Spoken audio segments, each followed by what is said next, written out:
జిల్లా మహిళా శిశు సంక్షేమ శాఖ మహిళా సాధికారత విభాగం ఆధ్వర్యంలో నిజామాబాద్ ట్రాఫిక్ పోలీస్ స్టేషన్కు బారికేడ్లను, హోర్డింగ్లను వితరణ చేశారు. సమీకృత జిల్లా కార్యాలయాల సముదాయంలో జిల్లా కలెక్టర్ ఇలా త్రిపాఠి చేతుల మీదుగా వీటిని లాంఛనంగా అందజేశారు.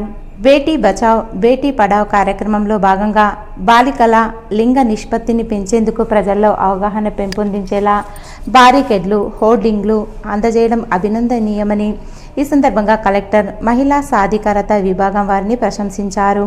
బాలికలు, మహిళల సహాయం కోసం ఉద్దేశించిన హెల్ప్ లైన్ నంబర్లతో రూపొందించిన హోర్డింగ్లను కలెక్టర్ పరిశీలించారు.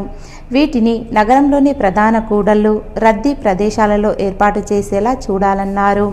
ట్రాఫిక్ నియంత్రణకు ఇవి ఉపకరించడంతో పాటు మహిళా సాధికారత పట్ల ప్రజల అవగాహన పెంపొందేందుకు దోహదపడతాయని కలెక్టర్ అన్నారు. ఈ కార్యక్రమంలో మహిళా శిశు సంక్షేమ శాఖ అధికారిని పద్మ అనిల్, మహిళా సాధికారత విభాగం సమన్వయకర్త స్వప్న తదితరులు పాల్గొన్నారు.